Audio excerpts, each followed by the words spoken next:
वबरकातुहू। आप देख रहे हैं मेरा YouTube channel Dawn news editorials. अच्छा, आज हम बहुत ज़्यादा अहम ओपिनियन करने वाले हैं और इसका जो उन्वान है वो है Islamic banking the challenges ahead. ठीक है, इस्लामिक बैंकिंग के हवाले से जो चैलेंजेस हैं, जो मुश्किलात हैं दरपेश के, किस तरीके से हम यहाँ पे नाफिज करेंगे अपने मुल्क में इस्लामिक बैंकिंग, उस हवाले से ये ओपिनियन है। और इसके जो राइटर हैं वो हैं रियाजुद्दीन। अच्छा, अब इसमें थोड़ी-सी चीज़ हमें ये देखनी होगी कि ऐसा क्यों कहा जा रहा है कि इस्लामिक बैंकिंग को यहाँ पे नाफ़िज़ करने में हमें मुश्किलात आएँगी। इसमें पहली चीज़ तो जो हमें देखनी है वो है हमारे पास एक फ़ेडरल शरीयत कोर्ट की हमारे पास जजमेंट है, जिसमें ये कहा गया है कि जी आपने क्या करना है, 2027 तक ना इसको आपने एलिमिनेट करना है, ख़त्म करना है इंटरेस्ट को। ठीक है, और इस्लामिक बैंकिंग को लेके आना है। अब इसमें देखें टाइम फ्रेम हमारे पास 2023 आ गया है। 5 साल हमारे पास अब रह गए हैं, इसमें हम किस तरीके से इसको कर सकते हैं। इसमें सबसे बड़ा इशू ये है कि देखें हमने इंटरेस्ट जो है वो बहुत ज़्यादा लिया हुआ है आईएमएफ से और दूसरे मालियाती इदारों से, और ज़ाहिर है अब ये 5 साल में ख़त्म नहीं हो जाएगा, और वो सारा चलता ही क्या है, इंटरेस्ट बेस पे है। अब हमारा कर्जा इतना ज़्यादा है, और उसके बाद भी वो फेडरल शरीयत कोर्ट की जजमेंट आ गई है कि भाई 2027 तक हमने रिबा ख़त्म करना है, तो उसमें जो मुश्किलात हैं उसको यहाँ पे इस ओपिनियन में देखा गया है।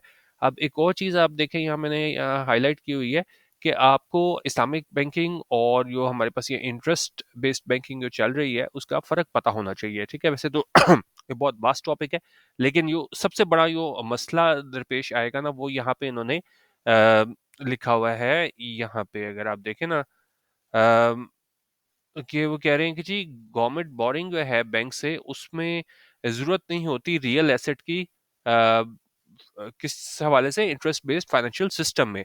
लेकिन जो रिबा फ्री सिस्टम होता है ना, उसमें हमारे पास रियल एसेट चाहिए होते हैं। ठीक है, शरिया कंप्लायंट फाइनेंसिंग के लिए इस्लामिक बैंक से।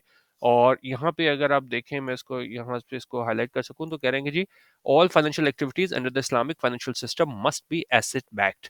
This is also one of the main differences between Sharia compliant and interest based activity। तो एक अगर लाइन में मैं सबसे बड़ा जो डिफरेंस है हमारे पास इसमें आता है इस्लामिक बैंकिंग में और इंटरेस्ट बेस्ड बैंकिंग में, उसमें हमारे पास क्या होता है कि जो फाइनेंशियल सिस्टम के तहत जो है ना, वो हमारे पास जितनी भी फाइनेंशियल एक्टिविटीज होती हैं वो एसेट बैक्ड होती हैं, जबकि ऐसा नहीं होता हमारे पास इंटरेस्ट बेस्ड बैंकिंग में। तो ये क्या यहाँ पे मेन डिफरेंस है दोनों तर्ज की बैंकिंग में। अच्छा, अब इस पे भी काफ़ी ज़्यादा बहस है कि भाई इस्लामिक बैंकिंग असल में इस्लामिक बैंकिंग है कि नहीं, लेकिन अभी उसमें हम नहीं जा रहे। अभी हम सिर्फ अपने टॉपिक पे रह रहे हैं कि क्या चैलेंजेस हमें दरपेश हैं 2027 तक, और हम किस तरीके से जो है ना इसको क्या ये फेडरल शरीयत कोर्ट की जो जजमेंट है, ये इसको हम इम्प्लीमेंट कर भी सकते हैं, नाफिज कर भी सकते हैं कि नहीं, या जो भी मुश्किलात है उसको हम देखते हैं। ठीक है।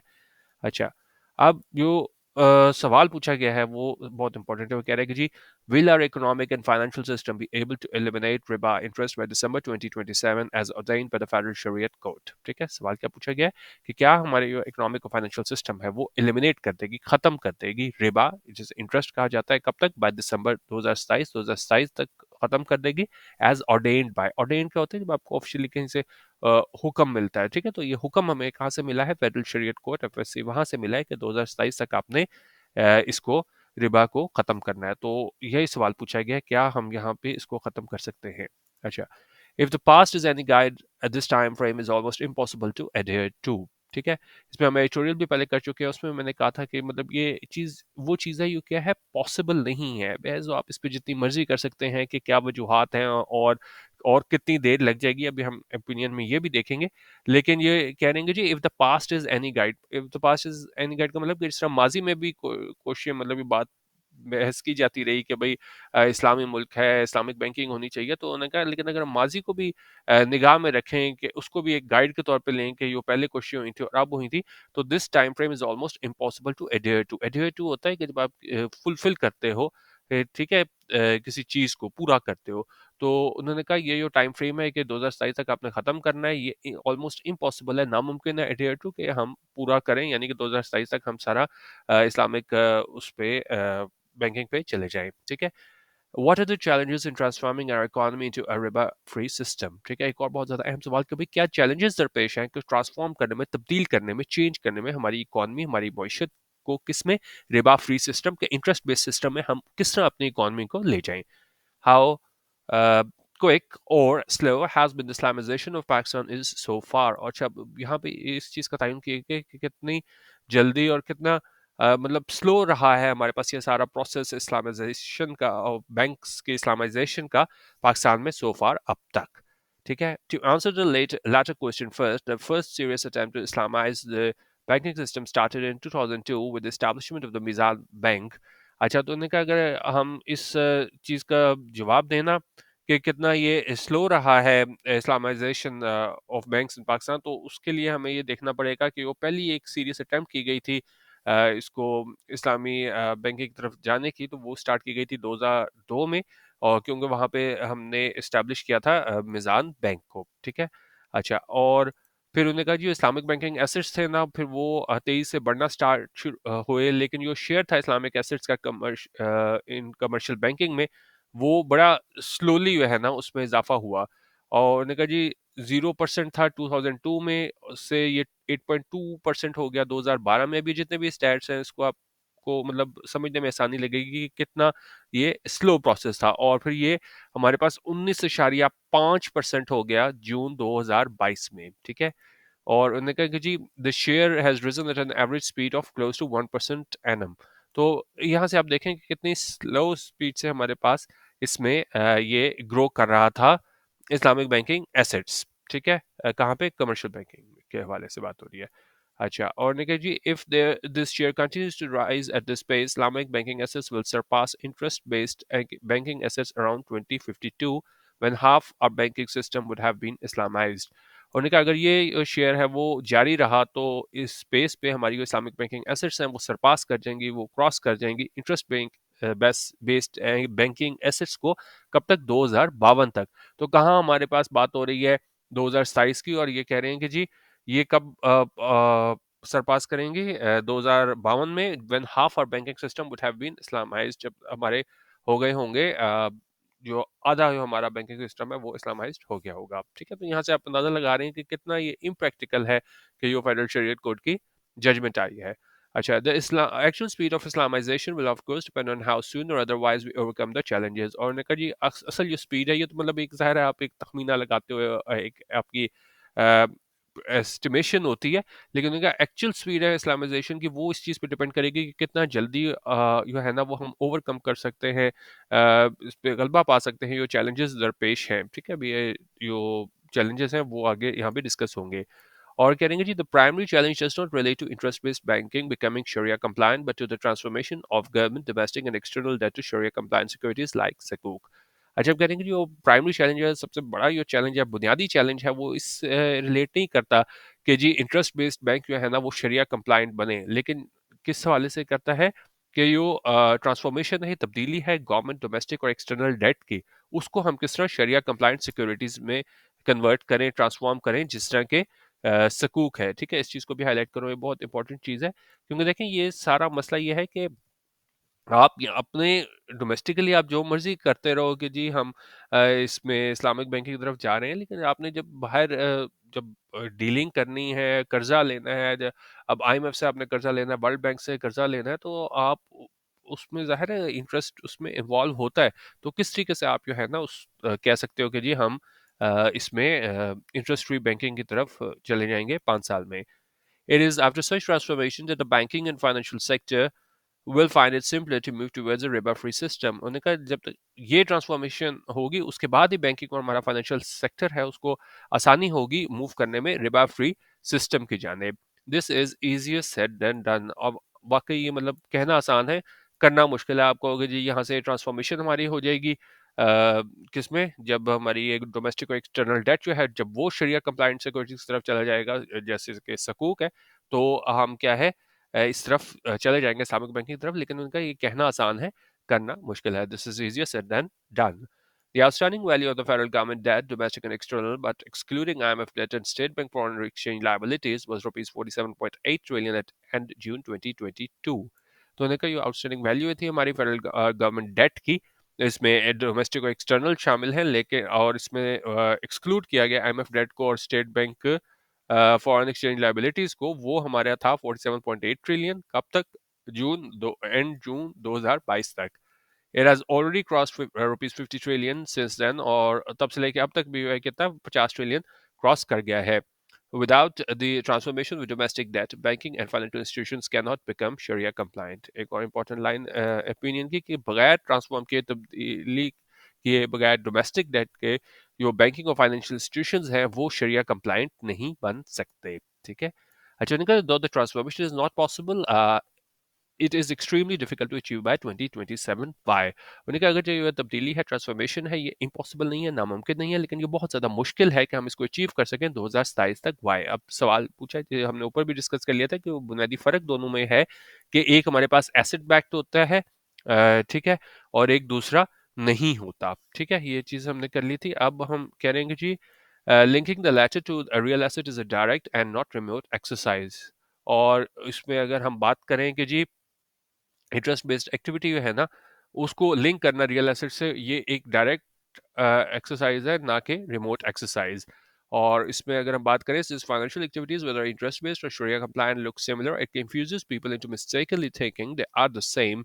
अच्छा, अब इसमें एक और इशू ये भी यहाँ पे आता है, जिसमें मैंने आपको कहा था यही बहुत बड़ा टॉपिक है, लोग इस पे भी मतलब इसमें भी लोगों को डाउट है कि भाई क्या ये जो इस्लामिक हमारा बैंकिंग सिस्टम है, क्या वाकई वो शरिया कंप्लाइंट है भी कि नहीं? क्योंकि देखा जो फाइनेंशियल एक्टिविटीज़ है, चाहे वो फिर इंटरेस्ट बेस्ड हो या शरिया कंप्लाइंट हो, वो सिमिलर दिखाई देती है, एक जैसी दिखाई देती हैं, तो इट कंफ्यूजेस पीपल। तो लोग इस पे परेशान हो जाते हैं ये सोचने में कि क्या दोनों सेम है। Islamic financial activities are always different despite appearing similar.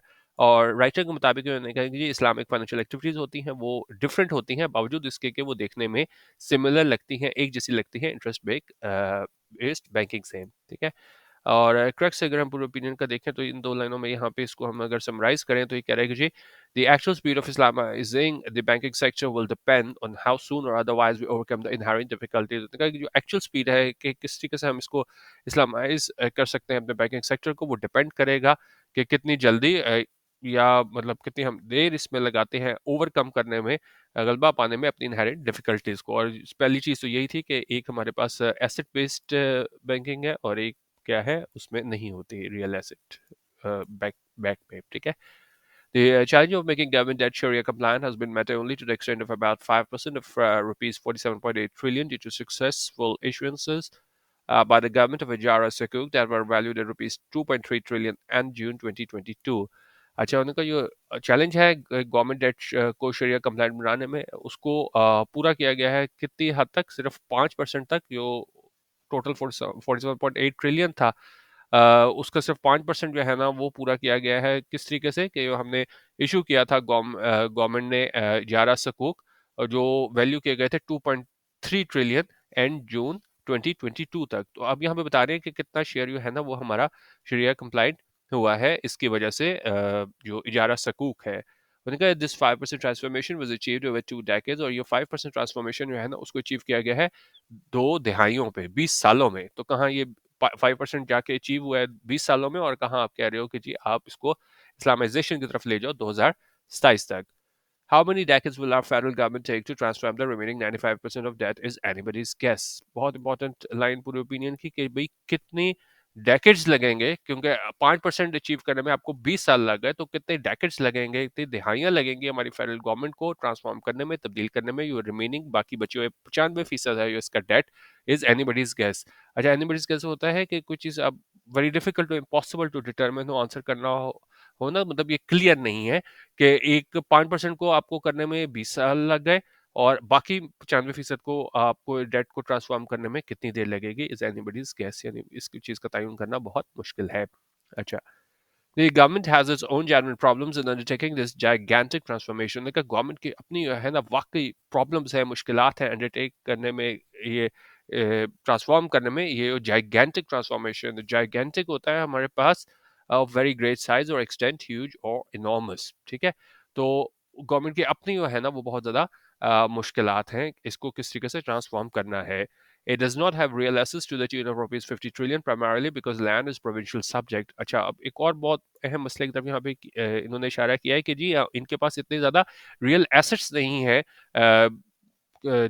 50 trillion के करीब, क्योंकि वो लैंड जो है वो क्या है, प्रोविंशियल सब्जेक्ट है। किस तरह मैंने आपको बताया था कि बुनियादी फ़र्क जो है ना, वैसे तो कहा जाता है कि और भी बहुत ज़्यादा अगर आप इसको डिटेल में पढ़ेंगे और भी फ़र्क है, लेकिन जो एक बुनियादी फ़र्क है वो ये है कि जी इस्लामिक बैंकिंग में रियल एसेट होता है, ठीक है। और उन्होंने कहा है कि जी 50 ट्रिलियन को अगर आपने ट्रांसफॉर्म करना है तो मसला ये है कि उसके पीछे जो है ना वो हमारे पास रियल एसेट नहीं है, क्योंकि लैंड जो है वो हमारे पास प्रोविंशियल सब्जेक्ट है। और इनका जी as a result most of the land in our country is owned by the provincial governments, और इनका नतीजे के तौर पे जो ज़्यादा लैंड है हमारे मुल्क का वो ओन करता है प्रोविंशियल गवर्नमेंट। अच्छा, and again, while we do not know how much land belongs to the federal and provincial governments, a simple internet search shows that 28% of land in the US is owned by the federal government and 72% by the state governments.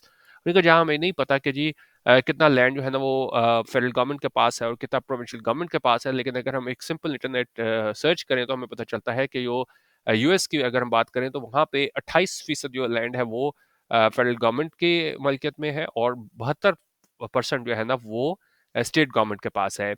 और निका जी, our federal governments have never undertaken an asset survey or census to estimate such ownership। उन्होंने कहा ये हमें US के वाले से तो पता चल गया कि कितना फेडरल गवर्नमेंट के पास है और कितना स्टेट्स के पास है, लेकिन उनका हमारी फेडरल गवर्नमेंट ने कभी भी इस तरह अंडरटेक नहीं किया है, कोई अटेम्प्ट नहीं की है, कोई कोशिश नहीं की है ये पता कराने में, कोई इन्होंने एसेट सर्वे नहीं कराया, कोई सेंसस नहीं कराई, कोई मरदमशुमारी नहीं कराई, तो एस्टिमेट लगाने में, तखमीना लगाने में कि इस तरह ओनरशिप के हवाले से कि कितना लैंड जो है ना वो फेडरल गवर्नमेंट की मलकियत है और कितना जो है वो प्रोविंशियल गवर्नमेंट की मलकियत है। अच्छा, what is the solution then? तो उन्होंने कहा फिर इसका हल क्या है? Can our constitution be change to make land a federal subject? क्या हमारी कॉन्स्टिट्यूशन आइन को जो है वो उस पर अमेंड किया जा सकता है कि लैंड को क्या है हम फेडरल सब्जेक्ट बना दें? If not, the federal government should devise ingenious ways of utilizing provincial assets to issue further federal ijara sukuks। अगर नहीं तो उनका फेडरल गवर्नमेंट को है ना वो बनाने पड़ेंगे एक इंजीनियस वेज, एक बड़े इंटेलिजेंटली स्किलफुली उनको एक तरीके अपनाने पड़ेंगे ताकि वो यूटिलाइज कर सकें प्रोविंशियल एसेट्स को, ताकि वो इशू कर सकें मजीद federal ijara sukuks. The nature of this challenge should be clear. उन्होंने कहा जो नेचर होगी इस चैलेंज की वो बिल्कुल क्लियर होनी चाहिए। Data envisages transformation while feasible is going to take a long time. कि उन्होंने कहा कि ठीक है अगर आप इस तरह की कोशिश करोगे भी इसको प्रोविंशियल एसेट्स को इस्तेमाल करके फेडरल इजारा सकूक्स को इशू करने में, तो वो जो ट्रांसफॉर्मेशन है, ये तब्दीली है, उन्होंने कहा वाइल फीजिबल चलें, फीजिबल तो है, हो सकती है, लेकिन is going to take a long time. लेकिन ये क्या है, बहुत ज़्यादा टाइम लगेगा। सारा के फोकस कहाँ पे आता है कि आप 2027 तक लेके जा रहे हो, यो अगर आप देखें तो ह्यूमनली पॉसिबल नहीं लगता कि आप इस सारी चीज़ को 2027 तक कर सकोगे। Similar challenge relates to the state bank. उन्होंने कहा इस तरह का चैलेंज जो है ना वो उससे मुतालिक भी है, स्टेट बैंक से मुतालिक। और अब यहाँ पे बता रहे हैं कि जी it owns about 6.1 trillion of PIBs compare with its real estate assets of rupees 165 billion. अच्छा, स्टेट बैंक की अगर हम बात करें तो इसके पास पीआईबीज है। पीआईबीज होते हैं पाकिस्तान इन्वेस्टमेंट बॉन्ड्स, और ये डेट सिक्योरिटीज होती हैं जो इशू की जाती हैं स्टेट बैंक ऑफ पाकिस्तान की जानिब से। तो ये पीआईबीज हैं स्टेट बैंक के पास, वो 6.1 ट्रिलियन के हैं, और इसके रियल एस्टेट एसेट्स हैं वो तकरीबन 1.165 बिलियन के हैं। Once the government succeeds in converting its PIBs to securities, the central bank should exchange interest-based securities to become Sharia compliant। उन्होंने कहा जब एक दफ़ा ये गवर्नमेंट जो है ना वो कामयाब हो जाती है इसको कन्वर्ट करने में अपने PIBs को, जो हमारे पाकिस्तान इन्वेस्टमेंट बॉन्ड्स हैं सकूक में, जब वो कन्वर्ट कर ले तो सेंट्रल बैंक जो है ना वो उसको क्या करना चाहिए, should exchange interest based securities to become शरिया कंप्लायंट। तो उसको एक्सचेंज करना चाहिए इंटरेस्ट बेस्ड सिक्योरिटीज को, ताकि वो क्या कर ले, Sharia compliant हो जाए। To its credit, the State Bank has already devised a Sharia compliant version of open market operations for injecting liquidity into Islamic banks when needed। और इनका उसके क्रेडिट ये जाता है स्टेट बैंक को कि उसने पहले ही एक बना लिया है, डिवाइस कर लिया है एक शरिया कंप्लायंट वर्जन, किस चीज़ का, ओपन मार्केट ऑपरेशंस का, ताकि वो लिक्विडिटी इंजेक्ट कर सके, फाइनेंस उसमें इंजेक्ट कर सके इस्लामिक बैंक्स में, जब क्या है ज़रूरत हो, व्हेन नीडेड। अच्छा, Mudaba-based outstanding facilities also in place for injections. The mop-up facilities or OMOs are still awaited। उन्होंने कहा अगर जो मुदाबा-based स्टैंडिंग फैसिलिटी है वो भी मौजूद है इंजेक्शंस के लिए, फाइनेंस करने के लिए, अगरचे वो मॉपअप फैसिलिटीज़ है, और ओएमओज हमारे पास क्या होते हैं, ओपन मार्केट ऑपरेशंस, ठीक है। और ये इस किस क्या रेफर करते हैं, buying and selling of securities in the open market by a country central bank. तो उन्होंने कहा ये मुतालबा बेस्ड ट्रेडिंग फैसिलिटी है वो भी मौजूद है, अगरचे मॉप ऑफ फैसिलिटीज और ओपन मार्केट ऑपरेशंस है उनका अभी भी इंतजार है। The State Bank will be ready to implement its monetary policy in an Islamic financial system once both facilities are operational। और इनका स्टेट बैंक जो है ना वो रेडी है, होगी इम्प्लीमेंट करने में, नाफिज करने में monetary policy Islamic financial system में, जब दोनों फैसिलिटीज जो है ना वो क्या है, ऑपरेशनल हो जाएंगी। अच्छा, अब एक और जो चीज़ डिस्कस करने वाली है वो ये है कि द प्राइसिंग ऑफ शरिया compliant securities is not a challenge now but will have to be modified once the securities surpass interest based securities. उनका जो प्राइसिंग है, प्राइसिंग यहाँ पे हम ले सकते हैं प्रॉफिट रेट। तो उनका ये जो है शरिया कंप्लायंट सिक्योरिटी का वो चैलेंज अभी के लिए नहीं है, लेकिन उसको मॉडिफाई करना होगा, उसमें तब्दीली लानी होगी जब ये सिक्योरिटी सरपास कर जाएंगी हमारे पास इंटरेस्ट बेस्ड सिक्योरिटीज से। Currently, the pricing or profit rate of Islamic financial products is linked to interest rate benchmarks like the State Bank Policy Rate or KIBOR। ठीक है, KIBOR हमारे पास होता है कराची इंटरबैंक ऑफर रेट। तो उन्होंने कहा जी अभी की जो प्राइसिंग है, प्रॉफिट रेट है इस्लामिक फाइनेंशियल प्रोडक्ट्स का, वो लिंक्ड है किस चीज़ से, इंटरेस्ट रेट बेंचमार्क से, जिस तरह स्टेट बैंक पॉलिसी रेट है या फिर क्या है, काइबोर है। Or Karangi Sharia scholars have allowed this, presumably because in the formative stage of Islamic finance, independent pricing must take into account competition and profitability in the dominant interest-based banking sector। उनके शरिया scholars ने इसको अभी के लिए तो allow कर दिया है, बज़ाहिर इसलिए क्योंकि अभी वह बिल्कुल फॉर्मेटिव स्टेज में है, शुरू के स्टेज में है इस्लामिक फाइनेंस, और इंडिपेंडेंट प्राइसिंग में है ना वो उसको देखना पड़ेगा कंपटीशन को, प्रॉफिटेबिलिटी को, ये dominant interest based banking sector है अभी का, उसके लिए उन्होंने कहा अभी के लिए तो चलें, आपने ये रख लिया है बेंचमार्क, लेकिन क्या कह रहे हैं, once Islamic banking assets surpass interest-based assets, this reasoning will become invalid for, and the need for an independent Islamic finance benchmark profit rate will become inevitable। उन्होंने कहा चलें अभी के लिए तो आपने इस तरह का बेंचमार्क रख लिया है, लेकिन एक मतलब जब इस्लामिक बैंकिंग एसेट्स जो है ना वो जब इंक्रीज कर जाएंगे, बढ़ जाएंगे, सरपास कर जाएंगे इंटरेस्ट बेस्ड एसेट से, तो ये रीजनिंग है वो इनवैलिड हो जाएगी, और फिर ज़रूरत होगी कि एक independent Islamic finance benchmark profit rate हो, वो क्या है, ज़रूरी हो जाएगा, इनएविटेबल हो जाएगा, नागुज़ीर हो जाएगा, लाजमी हो जाएगा। It is not difficult to imagine how ridiculous it will look if dominant Islamic securities country use an interest rate benchmark। उन्होंने कहा ये डिफिकल्ट नहीं है इमेजिन करना कि ये कितना रिडिकुलस होगा, मज़ाक़ खेज़ होगा, इसके ये कितना मज़ाक़ खेज़ लगेगा कि जो डोमिनेंट इस्लामिक सिक्योरिटीज़ हैं अगर वो जारी रखें इंटरेस्ट रेट बेंचमार्क को इस्तेमाल करना, करते रहना। ठीक है, even now this link creates a lot of suspicion about Islamic securities although they are compliant with the Shariah.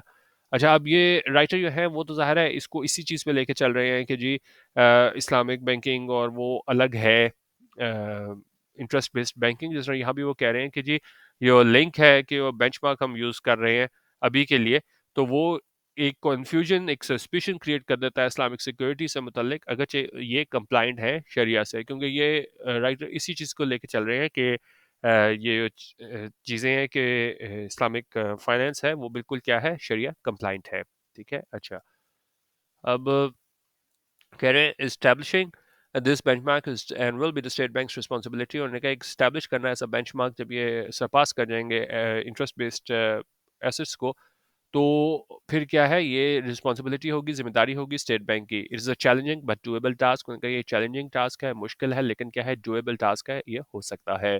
Quarterly surveys need to be conducted to estimate the current profit rates in the real sector as well as in important subsectors like real estate for ijara sukuks, which are backed by land or property।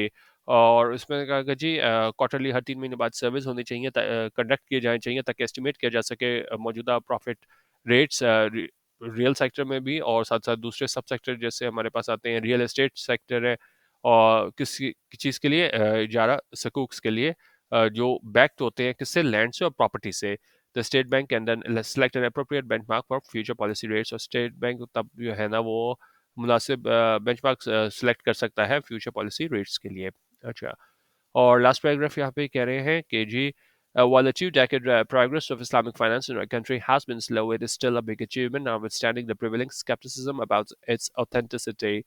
उन्होंने कहा जहाँ ये 2 decade progress है, 20 सालों में हमने progress दिखाई है इस्लामिक फाइनेंस को लेके अपने मुल्क में, ये क्या है स्लो रही है, लेकिन उन्होंने कहा ये फिर भी एक बड़ी अचीवमेंट है, बड़ी कामयाबी है, नॉटविथस्टैंडिंग कतई नज़र इस बात के this prevailing scepticism about it's authenticity, लेकिन अभी एक प्रिवेल कर रहा है, ये मौजूद है स्केप्टिसिज्म। स्केप्टिसिज्म होता है जब आपका किसी चीज़ के बारे में डाउट हो, जिस तरह लोगों का डाउट है कि भाई ये सिर्फ नाम ही चेंज हुआ हुआ है, असल में क्या है इस्लामिक फाइनेंसिंग कुछ नहीं होती। तो उन्होंने कहा बावजूद इसके कि हमने हमारी जो स्पीड है वो स्लो रही है, 20 सालों में हमने अचीव किया, लेकिन फिर भी यो बावजूद इसके जो स्केप्टिसिज्म था, लोगों का डाउट था इसकी ऑथेंटिसिटी के बारे में कि वाकई ये रियल है भी कि नहीं।